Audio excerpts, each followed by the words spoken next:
Ассалаумағалейкум ардақтаған құрметті көрермен, Нартай Аралбайұлы каналында сұхбат, бүгін онлайн сұхбат, өйткені өздеріңіз ерекше ынтамен назар салып көретін экономист, спикерлеріңіз, біздің каналдың тұрақты спикері Мақсат Халық қазір Алматыда. Қайырлы күн, Мақсат мырза. Қайырлы күн, қалдарыңыз қалай? Жақсы, шүкір. Енді Мақсат мырза, кешегі 2 қыркүйектегі жолдауды көрдік.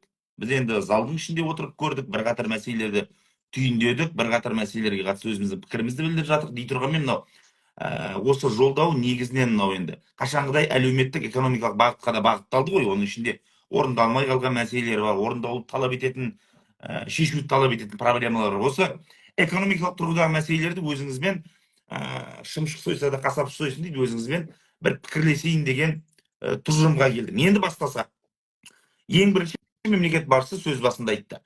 Басты мақсат деді, мемлекеттің де басты мақсаты бұл азаматтардың табысын арттыру деді.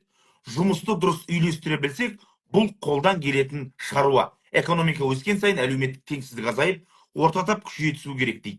Жалпы кез келген қоғамда әділеттілік болу үшін бұл орта таптың күшейгені, орта таптың көп болғаны керек. Демек, мемлекет басшысының азаматтардың табысын арттыру керек дей отырып, жұмысты дұрыс үйлестіре білсек дегені бұл үкіметке қарай айтылған сөз бе, және азаматтардың табысын арттыруда мемлекеттік органдардың жіберіп жатқан қателігін түйреп өткені ме? Егер солай болса, нақты қандай қателік кетіп жатыр? Жақсы. Бірден айту керек, бұл нақты үкіметке қатысты айтылған сын. Өйткені бізде үкіметтің өзінде, егер қарайтын болсақ, жалпы кадр тапшылығы байқалады дейді көп жағдайда. Қаншама әрекеттер жасап жатқан күннің өзінде қатты өзгеріс біз көріп жатқан жоқпыз. Үкіметте қатты өзгеріс болып жатқан жоқ. Сондай бір керемет жаңа буын келді, мінекей, енді жаңа дүниелер жасалынады деген үрдіс жоқ. Көп жағдайда сол баяғы жартас, сол жартас күйінде президент те соны ұйғарса керек. Егер президенттің жолдауларына қарасақ, бір ғана мәселе, ол ұлттық қор балаларға жобасы жемісін беріп, өткен жылдан бастап жүзеге аса бастады. Ал енді көптеген жобалар әлі істелу барысында. Мысалға президент мынау әлеуметтік әмиян жобасын, цифрлық әмиян жобасын 3-ші жолдауында қайта-қайта айтып келе жатыр, бірақ әлі жүзеге асқан жоқ. Демек, осыны орындап жатқан, тек қана бұл ғана емес, өзге де президенттің тапсырмаларын орындап жатқан жауапты үкіметтің жұмысы өте баяу болып жатыр. Я болмаса өздері сала мамандары емес, өздерінің біліктіліктері экономикалық қаржылық тұрғыда төмен болып тұр деп ұйғарым жасауға болады деп есептеймін. Мемлекет басшысы айтты, еліміздің халықаралық резерві 100 миллиард доллардан асты деді. Бұл меніңше енді жақсы көрсеткіш. Жалпы қарапайым біздің көрермендерімізге, ағайынға құрметті түсіндіре кетсеңіз, бұл қаражат қандай күйде жатады, қандай жағдайда мемлекет оны қолдана алады? Жақсы. Бұл жалпы үкіметтің, жалпы мемлекетіміздің өзінің халықаралық резервтері, оның ішінде ұлттық қор бар. Ұлттық қордың көлемі 60 миллиард доллардан асты бүгінде. Жалпы айтатын болсақ, әрине көп керемет өсіп жатыр деп айта алмаймыз, өйткені ұлттық қордан алу үрдісі де, ұлттық қордан ақша аудару үрдісі де тоқтап жатқан жоқ. Мақсатты аударымдар деп тағы да ұлттық қордан өте көп қаражат аударып жатыр деп айтуға негіз бар. Өткен жылдың өзінде рекордтық дәрежеде 5 триллион теңгеден асып жығылатын қаражат аударылды. Егер дәл осы сипатта кете беретін болса, әрине ол келешек ұрпақ қоры дейтін функцияны мүлдем атқармайтын болады. Сондықтан да бұл мәселе әлде де болса қаражаттың ұлғайту керек екендігін айғақтатады. Және осы ұлттық қордың басқаруына байланысты, және оның тиімді басқаруына байланысты президент сын айтты. Неге? Өйткені қарасаңыз, дәл осындай қорлар ол араб елдерінде де бар, ол мысалға Катарда да бар. Нақты стратегиялық мақсаттарды жүзеге асыру үшін пайдалану керек деді мемлекет басшысы. Бұған дейін де айтқан, күнделікті дүниелердің шығындарын жабу үшін емес. Бұл мемлекет басшысы айтты бұған дейін, бұл болашақ ұрпаққа қалатын қор деп. Сонда мысалға қарасаңыз, оның басқаруына сын ретінде айтуға болады. Ол инвестициялық кірістілігі, біздегі ұлттық қордың инвестициялық кірістілігі 2-3% құрайды орташа. Ал енді тура сол Норвегияның, араб елдерінде қарасаңыз 8-9% құрайды. 3 есе өте тиімдірек болып тұр бізге қарағанда. Демек, ол жақта басқа мамандар отыр да, бізде басқа мамандар отыр ма деген сұрақ туындайды. Демек бізде осыны басқаруға толық еркіндік мүмкін берілмей тұр біздің ұлттық банктың тарапына. Болмаса, сол ұлттық банктың тарапындағы кадрлар өте біліктілігі төмен болып тұр деп айтуға болады. Осындай екі сипат. Демек, осы зерттелу керек, қаралу керек. Егер де оған үкімет кедергі болып тұрса, онда үкіметке қатысты нақты талаптар қойылу керек, ұлттық қордың жұмысына араласпасын, қайта-қайта аударуға байланысты. Ал енді оған егер де ұлттық банктың тарапынан мықты кадрларды тағайындау мәселесі кемшіл болып тұрса, онда мықты кадрларды тарту керек. Әлем бойынша өйткені халықаралық сертификациядан өткен мықты білікті мамандар келетін болса, сөз жоқ, оның тиімділігін де арттырады, біздің балаларымызға аударылып жатқан қаражат та тиісінше 2-3 еселенеді бірінші кезекте. Міне осыған қатты көңіл бөліну керек деп есептеймін. Енді маңызды дүние жалпы айтып отырмын осы жолдауда нақты секторлардың барлығы кәдімгі атын атап түсін түстеп кәдімгі тиісті. Былай қарағанда не жасау керек екеніне дейін айтылды ғой, енді қалай жасау керек екені айтылды, енді соны атқару керек. Мысалы жолдауда мына сөз бар, қазір нақты секторға несие әлі де ойдағыдай берілмей жатқанын ашық айтуымыз керек деді мемлекет басшысы, және шағын және орта бизнесті жеткілікті қаржыландыру мәселесі шешімін тапқан жоқ деді. Бұған дейін бұл мәселені айтқан едік, иә. Біздегі банктер қарапайым адамдарға ақша берген жақсы көреді, қанын ішіп отырады, бірақ бизнеске ақша салғанды көрмейді. Міне осы тұрғыда мемлекет басшысы аталған сынды айта келіп, бұл жұмысты үкімет пен ұлттық банк бірлесіп жасау керек, оңтайлы шешім ойластыру керек деді. Екеуі не істей алады, не істеу керек? Дұрыс, өте өзекті мәселе, шындығын айту керек. Бізде осы қаражаттың барлығы банктер халықты көбінесе несиелендіреді. Өйткені ол жақта пайыздар жоғары, азаматтардан көбірек табыс тауып отыр. Және де жалпы несие портфелін өзін алып қарайтын болсақ, бизнесқа берілген несиеден халыққа беріліп отырған несие 2 есе көп. Сонда кез келген екінші деңгейлі банктер халықты несиелендіру арқылы кәдімгідей қыруар қаражатқа иеленіп отыр. Олар бизнесті несиелендіргілері жоқ, ынталары да жоқ.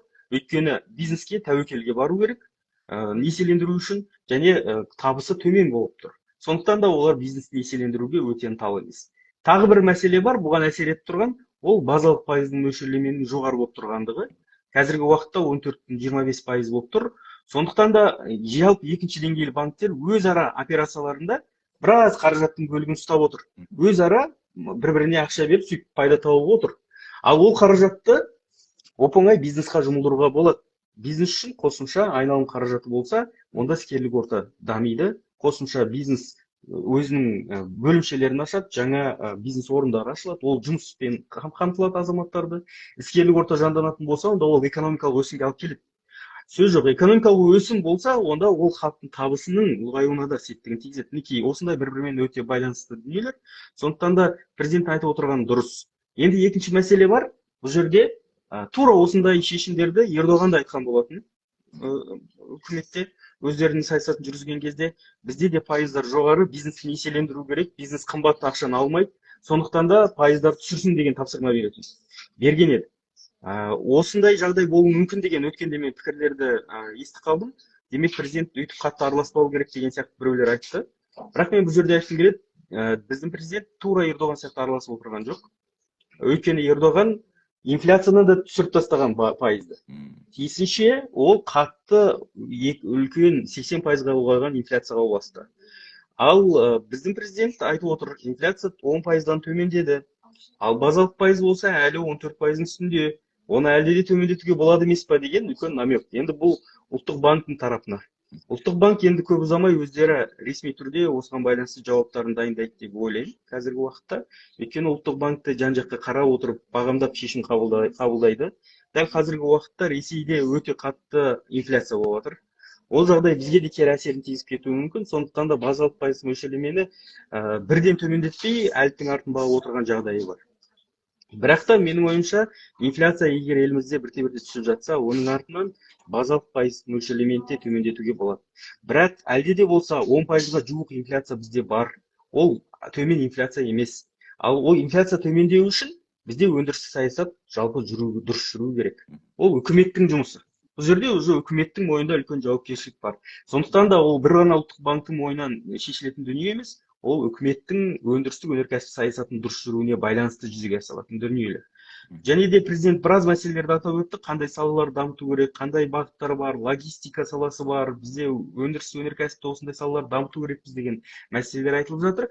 Бірақ осы жерде тағы да профильдік министрлікке үлкен сын бар. Өйткені профильдік министрлік әлде де реестр дейді ғой, тізім. Қандай өндірістерді біз дамыту керекпіз? Қандай өндірістерді біз сырттан қорғау керекпіз?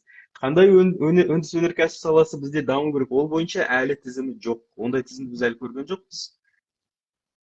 Жақсы. Енді жаңа өзіңіз айтып өткендей, атын атап түсін түстеп берді ғой, енді атқару керек жұмысты. Жалпы жаңа базалық мөлшерлемені айтып жатырмыз ғой, ол егер төмендейтін болса, ертең банктер табатын табысымыз азайды деп, одан сайын жаңағы тіпті бизнес тұрмақ халықтарға несиелендіруді азайту мүмкін деген бір ақпарат айтылады. Жалпы осы тұрғыда бір қосымша сұрақ қоя кетейінші. Қазақстанның банктері қазіргі жағдайда қаншалықты сенімді азаматтар қаржы ұстау үшін? Бұл сұраққа біз халықаралық рейтинг агенттіктер қараймыз. Оның ішінде Standard & Poor's бар, және Fitch Ratings, Moody's дейтін халықаралық рейтинг агенттері бар. Олардың беріп отырған бағалары Қазақстан қаржы жүйесіне тұрақты деген баға береді. 3B дәрежесінде, triple B тұрақты деген. Және осы төңіректе біздің қаржы жүйеміз негізінен ең озық болып отыр. Ол көрші Өзбекстаннан да, өзге Орта Азия мемлекеттерінен де қарасақ, біз көш ілгері тұрған жағдайымыз бар. Сондықтан да Қазақстан жалпы қаржы жүйесі белгілі дәрежеде тұрақты, triple B дәрежесінде. Әрине, біз Швейцарияның, Австрияның банктері сияқты triple A өте үлкен, өте тұрақты деген мәселелерден алшақпыз. Бірақ дей тұрғанмен бұл көрсеткіште инвестициялық рейтингті көрсетеді. Қазақстанның инвестиция тартуға мүмкіндіктері бар екендігін көрсетеді. Біз елімізге арзан қаражатты жаңағы инвестиция ретінде тартуға қазіргі қаржы жүйеміз мүмкіндік беріп отыр деп айтуға негіз бар. Сондықтан да бұл мүмкіндікті біз пайдалану керекпіз барынша, және елімізге көбірек инвестиция тарту керекпіз. Тиісінше сол арқылы экономикалық өсімге қол жеткізуге болады. Осы соңғы мынау теңге құнсыздана бастаған кезде азаматтарда екі сұрақ болды. Бірі, банктегі тұрған депозит қаражаттарымыз жоғалып кетпей ме деген бір сұрақ болды. Енді оған өзіңіз жауап бердіңіз, барынша сенімді деп. Екінші маңызды сұрақ туады. Базалық мөлшерлеме туралы айтқанда, пайыз туралы айтқанда айтпай кете алмаймыз. Теңге тағы да девальвацияға ұшырамай ма деген нәрсе? Жақсы сұрақ. Шындығын айту керек. Бұның төңірегінде өте көп қазір. Төрағасы енді 500 болады деп мен айта алмаймын деп айтты, бірақ иә жоқ деген жауап ала алмай отыр халық. Иә, бірден қарайық, оған қандай факторлар әсер етеді. Қазір кезде қарайтын болсақ, халықаралық деңгейде бірінші кезекте Американың Федералды резервтер жүйесінің доллар кілттік пайыздық мөлшерлемесін қалай қозғайды, алдыға өсіре ма, төмендете ма, сол әсерін тигізеді.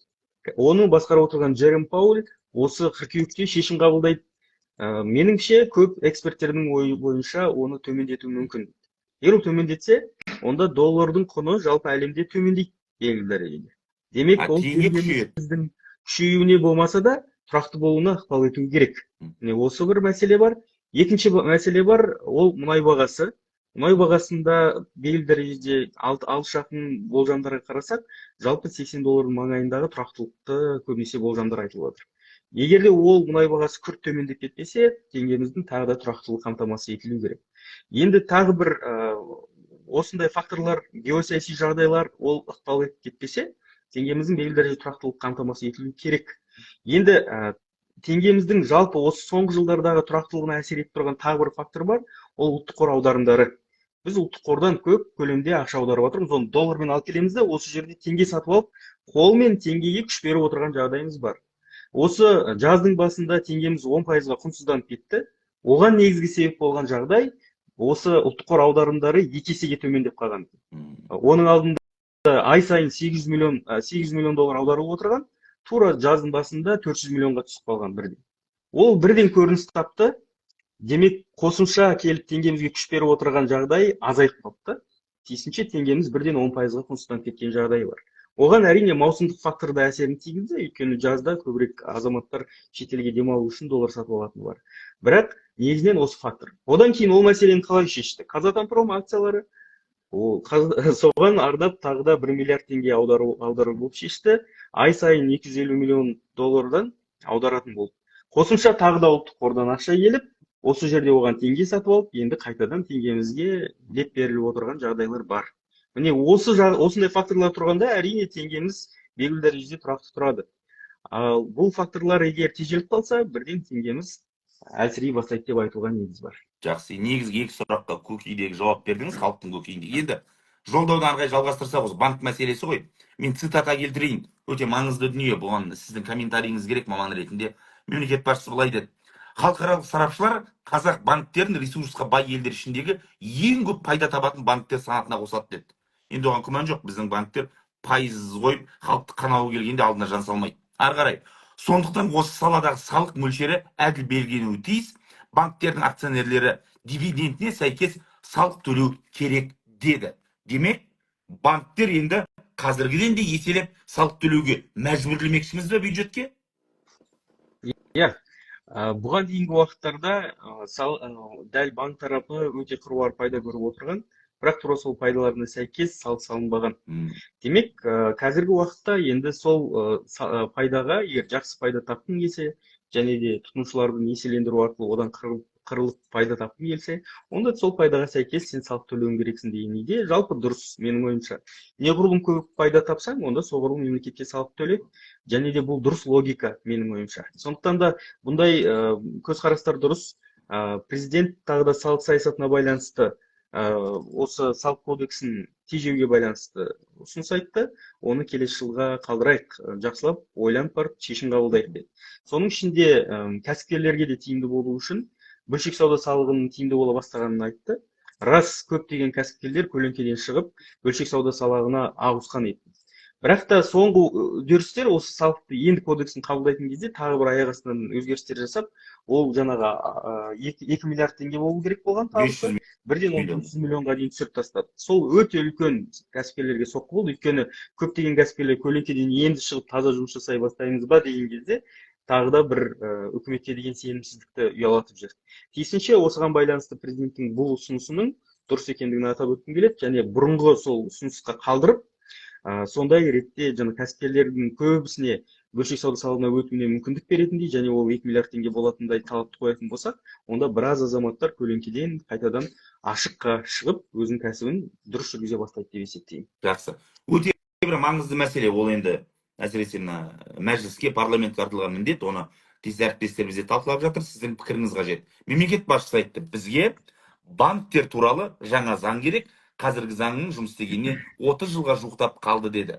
Бұл жерде бұл заңға сіз не ұсынар едіңіз, не істеуіміз керек? Дұрыс сұрақ, шын айту керек.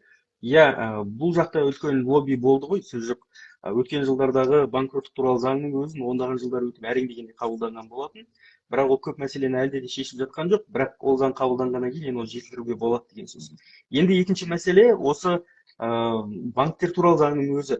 Ол жерде енді бірінші кезекте пайыздар мәселесі сөз болады. Заң бойынша 56%-ға дейін рұқсат етілген тұтынушылық несиені беруге. Ол деген сөз жоқ дегенде банктер 50%-бен беретін болса, 1 миллион теңге алған азамат жыл сайын 500 мың теңге үстінен төлеу керек, 3 жыл алса, ол 1,5 миллион теңге үстінен қайтару керек деген сөз. 1 миллионның үстінен 1,5 миллион теңге ақша қайтарады. Ол деген сөз, ол ақшаны оданша өзінің отбасына керекті жараққа жұмсамай ма? Міне осының барлығы біздегі банктердің пайызының тым жоғары екендігін айғақтатады, және ол пайыздарды төмендету керек деген сөз. Оның комиссиялары бар. Комиссияның өзіне ұлттық банкта нақты тізім бар. 11 түрлі комиссияға рұқсат етілген заң бойынша. Ол жаңағы қаражатты за обналичивание, шот ашқаны үшін, жаңағы қаражатты алғашқы берген кезде тағы да 7% деп ұстап қалады. Мысалы, миллион теңге алған болса, 70 мың теңгесін 100 ұстап қалып, пайыздарын миллион теңгенің үстінен жүргізетіндері де бар. Міне осындай дүниелердің барлығы әрине артық кету үшін айтқан кезде азаматтарға алып келіп отырған бүгінгі таңда жасалған қастандық деп айтуға да болады. Сондықтан да бұл мәселелердің бәрі реттелу керек. Барлығы ақыл ойдың шамасында, белгілі дәрежеде болу керек. Өйткені банктік омбудсмендер болған күннің өзінде, қандай жағдай болған күннің өзінде, оны тағайындайтын банктердің өзі, банктер айналып келген кезде өзінің құқықтарын толық қорғап алады, ал сол саладан зардап шеккен азаматтардың құқығын қорғайтын ешкім жоқ. Олар қайда барып өздерінің сол жағдайларын, құқықтарын қорғауға да ешқандай үлес қоса алмайды. Тіпті 6 айға дейін каникул алуға болатын мүмкіндіктер болса да, оны ала алмай жүргендер көп. Сондықтан да осындай мәселелердің барлығы заң аясында реттелуі керек, менің ойымша.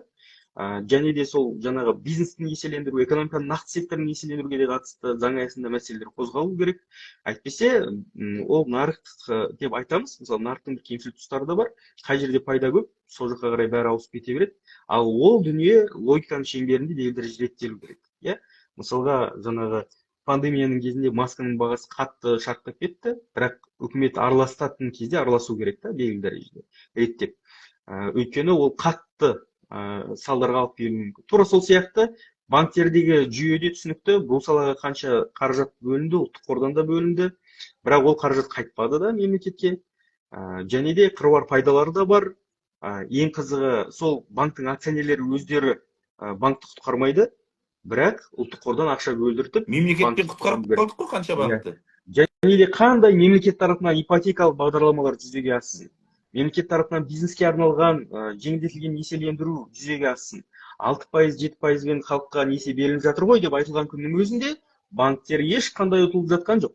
10%-ды мемлекеттік бюджеттен, тағы да сіз бен біздің жинаған салықтарымыздан ол үкімет тағы да аударып отыр деп айтуға болады. Сондықтан да осындай мәселелердің барлығы келген кезде бұл салаға нақты заң керек екендігін атап өткім келеді. Бұндай мәселелердің барлығы заң аясында дұрыс реттелуі керек деп есептеймін. Осы тұрғыда коллекторлар туралы заң қабылданып, соның ішінде мәселе менде бірнеше норма қабылданды, яки коллектормен кемінде бір рет, одан да көбірек жаңағыдай келісімге келудің амалы қарастырылу керек. Ол жаңағы арнайы төлем қабілеті расталған кезде бұрынғы айыппұлдар, жаңа пенялар алып тасталу керек дегендей бірқатар нормалар менің енді сол кезде біз 56%-ды төмендету деген мәселені көтергенде қаржылық институттардың барлығы қырылып қала жаздады, мен сізге айтайын.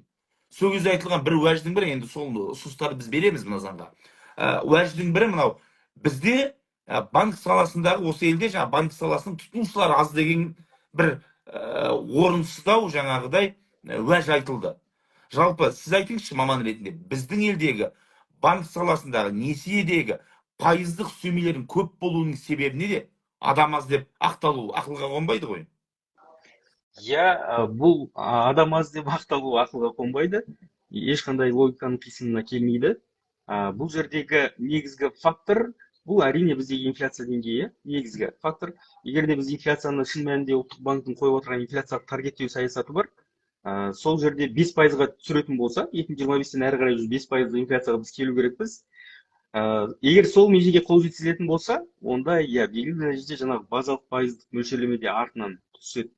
Тиісінше несиелердің пайыздары да түсе бастайды. Жаңағы жоғарғы шекті 56%-дан біз заң бойынша оны тағы да көтеріп төмендететін болсақ, менің ұсынысымда ол жоқ деген кезде 30%-ға дейін түсу керек та. 30% болса да ол банктер өзінің пайдасын сол аралықта, базалық пайыз 10% болса, оның екеуінің арасында өздерінің пайдасын көре алады бұлар. Ал ең қызығы, қаржыгерлік қауымдастығының бәрінің ұсыныстары бар, қазір 44% болса дегендей. Енді ең болмаса 44%-ға да бір түсіріп алсақ, ары қарай тағы түсіруге әрекет жасауға болады деп ойлаймын. Сосын бұл жердегі негізгі мәселелер жаңағы Мақсат мырза, сіз секілді мықты экономистер олай компромиске бармау керек секілді. Менің ойымша біз әлде де мен 30% деп жүрмін, 30%-ды айта беремін. Өйткені олардың өзімен де бір сол саладағы эксперттермен бір дөңгелек үстелге отырсақ, мен сол позицияны көтеретін болып. Өйткені шындығын айту керек, егер де базалық жаңа инфляция егер ең бастысы төмендейтін болса елімізде, онда несиенің бәрін төмендетуге болады сол бағытта. Жаңағы ақша несие саясатындағы ең дұрыс мысалға дүние, менің ойымша, егер инфляция 5% болса, базалық пайыздық мөлшерлеме 7%-ға дейін төмендетуге болады. Ол деген сөз 8-9%-лық ипотекалық несие ешқандай бағдарламасыз ақ кез келген банктен алуға болуға мүмкіндік болады. Тиісінше бизнес үшін де сондай несиелер беріледі. Іскерлік орта сол кезде жанданады. Қазіргі 20%-лық бизнеске арналған несиені ешқандай бизнесмен кәсіпкер алмайды. Өйткені олардың жылдық таза пайдасы 20%-ға жетсе, олар қуанады. Ол пайдасын алып бүкіл несиеге беріп отырса, онда ол жалдан жүрген адам өзінің бизнесіне. Ол ешқандай бизнесмен емес. Сондықтан да ондай қадамға ешкім бармайды. Сондықтан несиелердің пайызын түсіру бұл саладағы жаңағы заңдардың дұрыс болуы өте маңызды деп есептеймін. Тағы бір өте маңызды мәселе, оны енді сізбен сұхбат барысында қанша жылдан бері айтып келе жатыр. Ол мынау жаңағы ұлттық қорға қол салғанда мол салды дейміз, үкімет жаңағы бюджеттің мынау жетіспейтін тұсын толтыру үшін. Енді былтырдан бері өзімізден көріп жатырмыз. Биыл да дәл сондай болады, енді ол асып кете алмайды.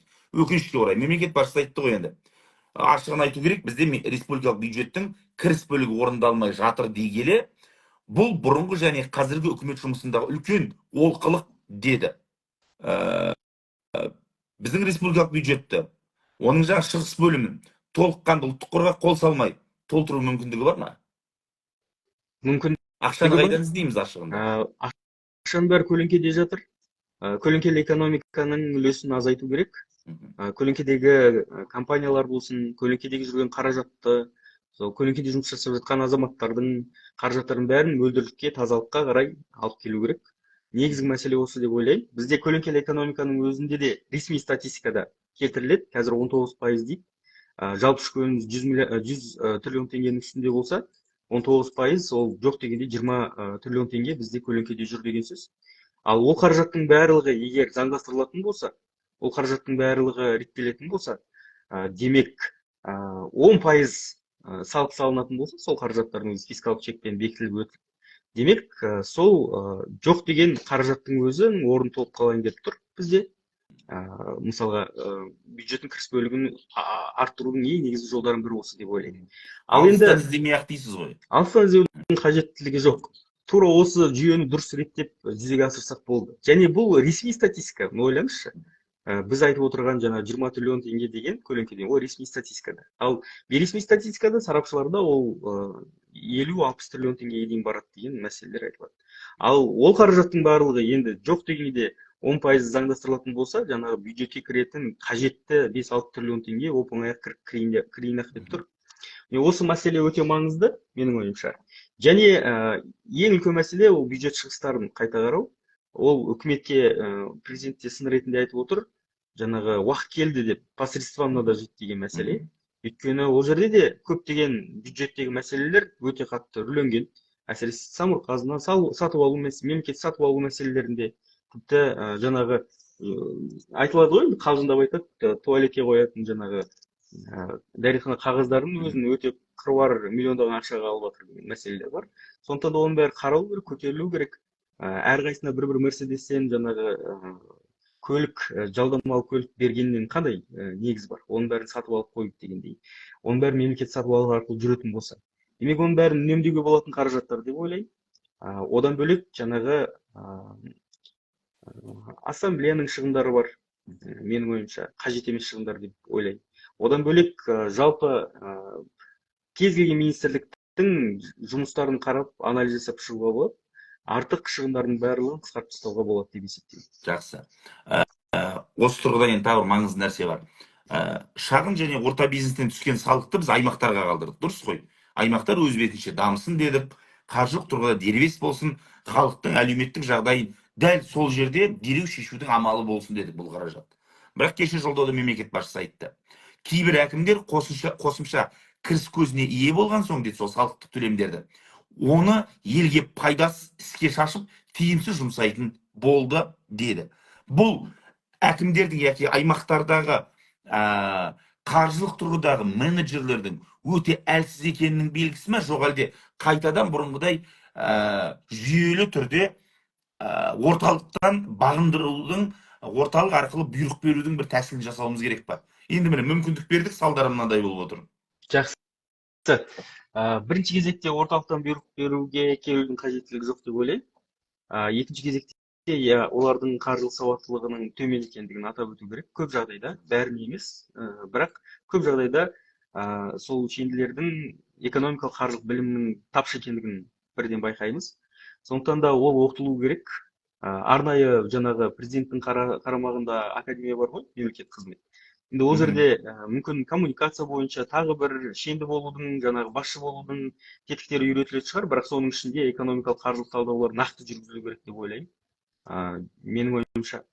Сосын тағы бір маңызды мәселе, менің ойымша, осы ең үлкен қиындық, бұл сайланып отырған әкімдердің өзін дұрыс сайланбаған, менің ойымша.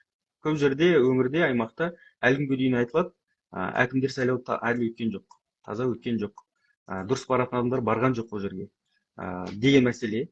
Демек, көбінесе кімнің танысы бар, кімнің мүмкіндігі бар, солар өтті.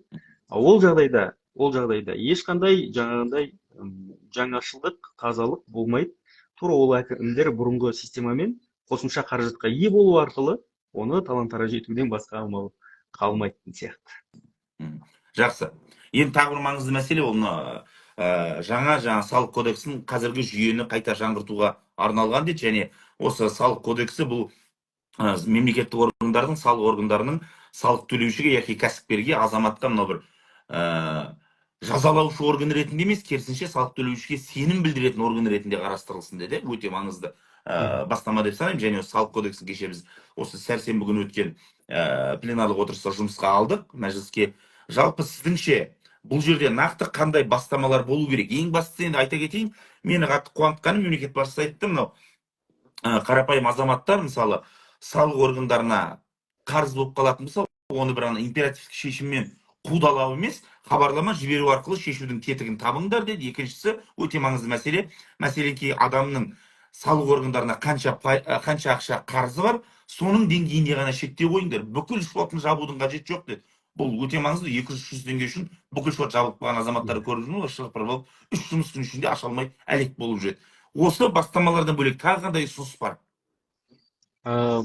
Бұл жерде тағы бір маңызды мәселе, барынша цифрландырылған электрон форматқа өтсе деген ойын адыр президенттің. Және ол өте маңызды. Негізі Грузия мысалындағы дүние ғой.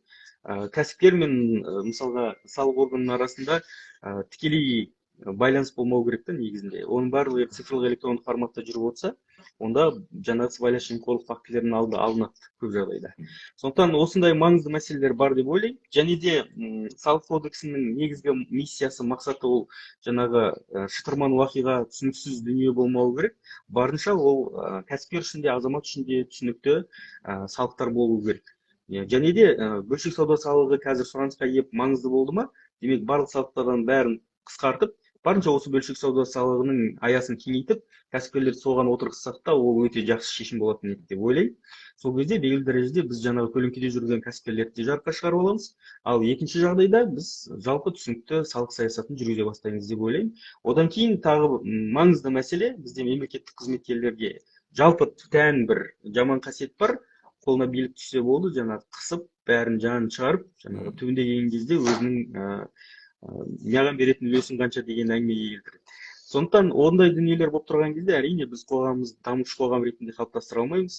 Осы мәселе өте маңызды. Олардың азамат ретіндегі және елдің болашағына деген дұрыс жанашырлық ретіндегі қарым-қатынас түзетін болса, қысымнан гөрі, онда мен ойлаймын дамудың дұрыс тетігін таңдаймыз.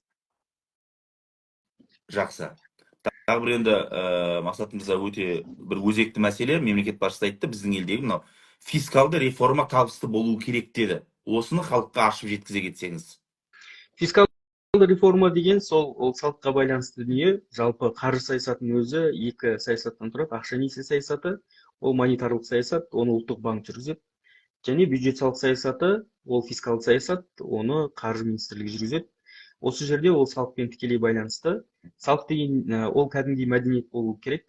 Еуропада менің даусым, менің салығым деген екеуі қасиетті ұғымдар. Соған әрбір азамат оған жанын пида етеді. Өзінің даусы үшін өзінің таңдаған президенті болу керек, өзінің таңдаған азаматы әкім болу керек. Және де өзінің салығы үшін төледі ма, демек ол сол елдің азаматы. Ол сол елдің ең мықты дүниесін жасап жатыр. Себебі сол салық арқылы ол қоғамның дамуына үлес қосады. Сол салығы ол мүгедектерге барып ертең жәрдемақы болады. Ол көпбалалы аналарға көмек болады. Ол қоғамымыздың әлеуметтік жағдайын жандандыруға септігін тигізеді. Ол жаңа жұмыс орындарын аштырады.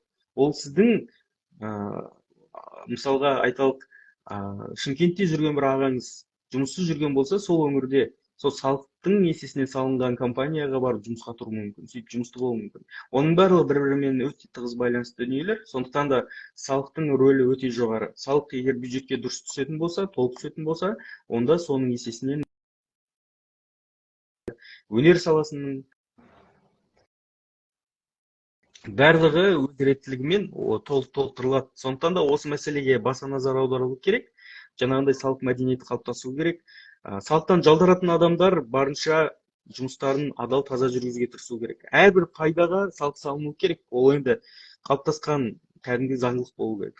Нәтижесінде соның есесінде біз фискалды саясатты дұрыс жолға қоя аламыз, бюджеттің тапшылығын жаба аламыз, және де әлеуметтік жағдайдың реттелуіне қарай жол аша аламыз. Мақсатымызда енді сіздің білікті экономист екеніңізді білеміз, енді қанша жылға бері әріптестік жолдастығымыз бар, және ұстаз екеніңізді білеміз. Сондықтан сіз шәкірттерге, студенттерге сабақты айтқан кезде, түсіндіргенде өте қарапайым тілде жеткізуге тырысасыз. Сондықтан сіз жаңа қарапайым түсінік айттыңыз, бірақ оның астары негізі өте үлкен деп білем. Адамдардың арасында жалпы елде салық төлеу мәдениетін қалыптастыру керек дедіңіз. Кейде бізде салық десе бір мемлекет табысыңа ортақтасып тартып алып жатқан секілді түсінікте болып қалады. Осы мәдениетті қалыптастырудың жолы қандай? Бұл тек қаржылық емес, меніңше идеологиялық та жұмыс қой. Иә, бұл өте үлкен идеологиялық жұмыс, өте маңызды. Шын айту керек, жай ғана қарапайым Германияның өзінде сіз көршіңіз репетиторлықпен айналысса және оған салық төлемесе, онда көршісі ұстап береді да. Және ол өте маңызды шешім. Ол отанына қызмет жасап жатқан патриот адам ретінде танылады. Ал бізде көршіміз егер сөйтіп ұстап берсе, ол ең жаман көрші болып табылады. Сондықтан да бізде әлде де салық мәдениетінің қалыптаспай жатқандығын көрсетеді. Біз той томалақ жасаймыз, беташар жасаймыз, сонда қаншама адамдар билеп кетеді, ән айтады, оның бәрінен пайда көретін азаматтар бар, бірақ сол пайдаға салық салынып жатыр ма? Ол да салыну керек. Ол да мемлекетке оның 10% салық ретінде төлену керек. Қарапайым ғана егер қарайтын болсақ. Демек, барлық жерде, қоғамымызда, тұрмыс тіршілігімізде әрбір түсіп отқан пайдадан оның 10% кәдімгідей мемлекетке салық ретінде төлену керек. Ол кәдімгі қоғамның бір құраушы бөлшегі. Сол арқылы біздің бюджеттің тапшылығы реттеледі, мемлекеттік бюджетіміз еселенеді. Ал мемлекеттік бюджет еселенді деген сөз, егер де оны тиімді дұрыс үйлестіретін болса, және де ешқандай ортаға жаңағы бюджетке қол сұғушылардың жолын кесетін болсақ, онда сөз жоқ, халқымыздың әлеуметтік экономикалық жағдайы жақсарады, өмір сүру сапасы жақсарады, табысы еселенеді. Жақсы, енді мен ойлаймын, сізбен өткізген сұхбаттарымды көрген азаматтардың ішінде мынау сіздердің кәсіби экономистердің тілімен айтқан кезде көп естіген терминнің бірі мынау дифференциация деген сөз шығар. Дифференциация деген сөзді ең көп естіген шығар деп ойлаймын енді сұхбаттарда. Осы тұрғыда міне жолдауда айттық. Жеке табыс салығының мөлшерлемесін азаматтардың кірісіне қарай дифференциациялау қажеттілігі туындап отыр деді. Бұл жекелеген адамдарға түсетін қосымша үстемақы бола ма, жоқ әлде қалай? Бұл дифференциация деген ол әртүрлілікті білдіреді. Яғни ол жаңағы табыстың ерекшелігіне байланысты, табыстың көп немесе аз болуына байланысты түрленуі. Осы өте маңызды. Ол бүгінгі таңда сенің пайдаң көп болса, табысың көп болса, онда көбірек салық төлеу керексің. Ондан қашудың қажеттілігі жоқ. Сен мысалға миллионнан асып табыс тауып отырсаң, неге одан көбірек салық төлемейсің? Ал 200 мың теңге одан төмен табыс табатын азаматтар, 100 мың теңге табыс табатын азаматтар, олар тіпті салық төлемесін.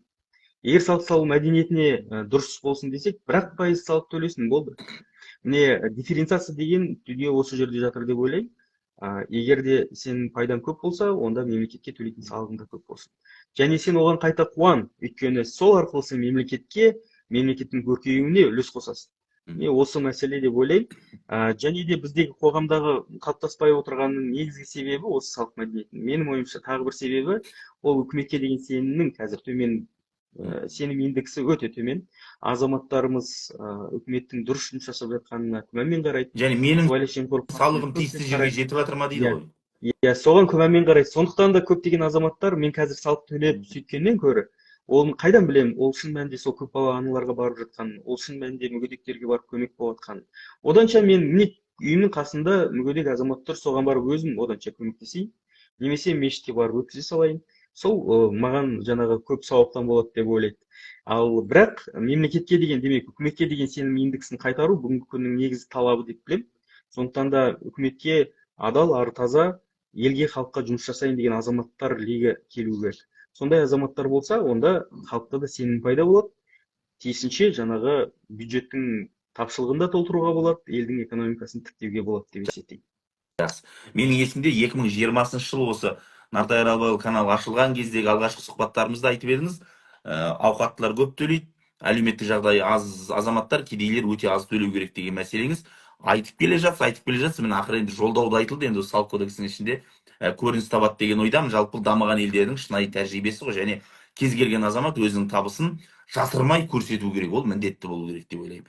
Енді тағы бір маңызды мәселе жолдауда, бұл енді жаңа айтқандай мынау өзіңіз айтқан шенді шекпенділерге, ведомство басшыларына қарата айтылды. Былай делінді: экономикаға салынған тікелей инвестиция көлемін азайтып алмау үшін осы бағыттағы жұмысты күшейту керек деді президент. Және де кейбір әкімдер мен министрлер инвестор тарту ісіне жөнді атсалыспай отырған атап өткім келеді. Үкімет бұл шаруаны ретке келтіруге тиіс деді. Бұны да жаңа анау орта және шағын бизнестен түскен салықты реттей алмай отырғандай, олардың мынау экономика қабілетінің кемшін түсіп жатқанына қалдыра саласыз ба, жоқ әлде басқа проблема бар ма? Иә, бірінші кезекте осы мәселе бар, сөз жоқ. Екінші кезекте инвестиция тартудың өзінің реттіліктері бар. Инвестиция тарту арқылы бұл шын мәнінде өндіріс мүмкіндіктерді ұлғайтуға болады, өңірдің, аймақтың экономикасын тіктеуге болады. Сол арқылы өңірлік жалпы ішкі өнімді өсіруге болады. Ол өз кезегінде сол өңірде тұратын азаматтардың табысына тікелей әсерін тигізеді. Сондықтан да бұл жерде сырттан инвестиция тартудың өзінің реттіліктері бар. Сол өңірдің ерекшеліктерін көрсете білу, сол өңірдің қандай мүмкіндіктері бар, қандай салалар басымдықта, соны айқындай білу. Және соны өте жақсылап қораптап, упаковать етіп дегендей, инвесторларға ұсына білуіміз керекпіз. Ол әрине қазақстандық инвесторлар болуы мүмкін, ол шетелдік инвесторлар болуы мүмкін. Сондықтан осы жерде келіссөздерді жүргізудің маңыздылығы артады. Ал екінші жағы бар, сырттағы инвесторларда Қазақстанға келу үшін оның өзінің талаптары бар. Ол бірінші кезекте жаңағы инвестициялық рейтингтерге қарайды. Егер де BBB тұрақты болып тұрса, онда мына мемлекетке барып инвестиция құйсам болады деп шешім шығарады. Одан бөлек елдің ішіндегі тұрақтылық жағдайы, елдің ішіндегі жаңағы азаматтар жалпы егер де тәртіпсіздік көп болса, заң бұзушылық көп болса, сыбайлас жемқорлық фактілері көп болса, онда келген инвестор ондай мемлекеттен өзін алыс ұстайды. Жақында ғана қырғыздар бауырларымыздан болды ғой, мысалға үндістерді қуып шықты. Бір жағынан қарасаңыз дұрыс, ол намыс дейміз, бірақ екінші жағынан қарасаңыз инвесторлар енді ол жаққа келуге ойланады. Демек, ол мемлекеттің ішкі дүниесіне байланысты дүниелер. Сондықтан да неғұрлым бірінші жаңағы көрсеткіш елдегі сыбайлас жемқорлыққа ең аз жаңағы рейтингтер бар, жаңағы Transparency Agency'дің беретін рейтингісі, соған да қарайды. Егер де бізде сыбайлас жемқорлық өте жоғары болып тұрса, онда есі дұрыс инвестор бізге келе қоймайды. Егер де ол жақтағы көрсеткіштеріміз жақсы болса, елімізде заң үстемдігі құратын мемлекет екен, құқықтық мемлекет екенімізді біз көрсете алсақ, онда уже инвесторлар өздері ақ тартылады, осындай мемлекетке барып ақша салып, неге пайда көрмеске деген ұйғарымға келеді. Сондықтан да ол тек қана өңірлік, жергілікті әкімдердің ғана мәселесі болып қалмайды, тұтастай үкіметтің жұмыс жасауы керек, жұмыс міндеттерінің бірі болып есептеледі. Осы тұрғыда Қазақстанда инвестиция салуды қажет ететін, одан табыс табуға мүмкіндік беретін салалар өте көп қой, яки осы тұрғыда қарасақ Қазақстанның инвестициялық климаты өте жақсы деуге болады ғой? Инвестициялық климаты өте жақсы, Қазақстанның мүмкіндіктері бар. Салалар бойынша егер қарасаңыз, президент өткен жылғы жолдауында нақты салаларды бекіткен болатын, атап өткен. Ол ауыл шаруашылығы сөз жоқ, ол туризм саласы, ол жасыл энергетика саласы, ол IT саласы, IT қаржы секторы. Осындай негізгі салалардың барлығын атап өткен болатын. Және бұл салаларға бүгінде логистика саласы бар, көлік саласы. Бұл салаларға инвестицияны көптеп тарта беруге болады. Ол салалардың мүмкіндігі де болашағы да бар. Ал енді екінші мәселе, сол оның тиімді-тетіктерін қарау керек, және сол инвестор ретінде келетін азаматтарға дұрыс тиімді инфрақұрылымдық жағдайларды жасауға үлес қосу керек. Сол кезде жалпы үдеріс алдыға қарай жүреді деп айтуға негіз бар. Сөйтсе, елдің экономикасы да түзеледі, президенттен де мұндай қатаңсыз естімейсіздер дегіңіз келеді ғой енді оларға. Енді тағы бір маңызды не? 2029 жылы деді мемлекет басшысы, орта бизнестің ел экономикасындағы үлесі 15%-ға жету керек деді. Бұл үкімет алдында тұрған маңызды міндет те келіп, қазір бұл көрсеткіш 7% шамасында деді. Жалпы орта бизнестің ел экономикасындағы үлесін 15%-ға жеткізу дегеніміз бұл олардың бюджетке құятын салығы жалпы салықтың 15% болу керек деген сөз бе? Бір. Екіншіден, оларды тағы қалай ынталандырамыз? Тағы да жеңілдік беруіміз керек пе? Қосымша субсидия беру керек пе? Не істейміз? Дұрыс, өте орынды сұрақ. Жалпы орта тап деген ұғым бар, және орта бизнес деген ұғым бар. орта таптың негізгі құраушы бөлшектері осы шағын бизнестен өтіп бара жатқан орта бизнес жүргізушілер. Сондықтан да неғұрлым бізде орта бизнес көлемі ұлғаятын болса, ол жалпы елдегі тұрақтылықтың көрсеткішіне айналады. Бізде соңғы жылдарда тіпті орта бизнестің үлесі тек қана азаймаса көбеймеген. Бұл да өте өзекті мәселелердің бірі деп айтуға негіз бар. Неге деген сұраққа егер тереңдейтін болсақ, бірінші кезекте менің ойымша бұл самұрық қазына, соның қарамағында топтасқан ірі компаниялар, монополист компаниялардың жемісі. Өйткені олар жаңа ойыншыларды кіргізбейді нарыққа. Олар сол салада монополистер. Сондықтан да орта бизнестің дамымай отыруының бір себебі. Екінші себебі біздегі салық саясаты. Неге? Өйткені жаңағындай әртүрлі жеңілдетілген салық салудың декларациясы бар. Бізде сондай бизнесқа жасалынып жатқан көмегіміз деп айтады мемлекет. Бірақ сол көмегіміз деп айтып отырған керісінше орта бизнеске үлкен тежеу отырғанын білмейді. Неге? Өйткені жаңағы упрощенкада жүрген азаматтар жаңағы табысы айналымы 70 миллионнан асып жатса, амал жоқ, олар көлеңкеге етіп тағы бір бизнес ашады, тағы бір шағын бизнес, тағы бір ИП, тағы бір ТО, сөйтіп жаңағы кәсіптерін топырлата береді. Ал егер оның бәрін біріктіретін болса, ол орта бизнесмен болып шыға келеді бірінші кезекте. Демек, оларға тиімді салықтың жүйені қамтамасыз ету өте маңызды. Міне осы маңызы, сол кезде біз орта бизнес көлемін ұлғайта аламыз деп ойлаймын. Енді мақсатымыз осы тұрғыда не істейміз? Енді 3% дегенді шексіз қаражаттың көлеміне дейін қойып тастайық па? Не істейміз? Қалай келісеміз бизнеспен? Жаңағы упрощенкада керек емес менің ойымша. Негізінен упрощенка жаңағы микробизнес үшін өте маңызды деп ойлаймын. Ал енді жалпы егер қарайтын болсақ, бөлшек сауда салығы жалпы әдемі келе жатыр. Бөлшек сауда салығында ТО болсаң 8% төлейсің, ИП болсаң 4% төлейсің. Тиісінше, егер де жергілікті мәслихат қолдайтын болса, оны ТО-ны 4%-ға түсіруге болады, ИП-ны 2%-ға түсіріп тастауға болады тіпті. Ал енді оның обороты бар. Обороты 2 миллиард теңгеге дейін. Ол азаматтарға беретін мүмкіндік. Жаңағындай 70 миллион теңгені қалай асыртып аламын деп басын қатырып отырмайды. Жаңа упрощенкаға ауысып алған, упрощенка емес, жаңа бөлшек саудаға ауысып алған 2 миллиардқа дейін бұрқыратып бизнесін жандандыра береді. Тиісінше сол арқылы өзі де орта бизнес дәрежесіне жетіліп, дамиды, өседі. Сондай мүмкіндіктер өте маңызды, ол салықтық жаңағы берілетін. Сондықтан жаңағы 500 миллионға қысқартудың ешқандай негізі жоқ деп ойлаймын. Жаңағы упрощенка дедім, жаңағы бөлшек сауда салығы деп әдемі кірді, соны одан ары аясын кеңейтіп, соған келетін кәсіпкерлерге мүмкіндік беріп, океттер дейді, оны окет келмей қалса оған кіргізбей қойып жатқан жағдайлар бар. Сондықтан меніңше көп кәсіптің түрлеріне сондай мүмкіндікті беру керек. Бәрі сол жүйеге ауысу керек.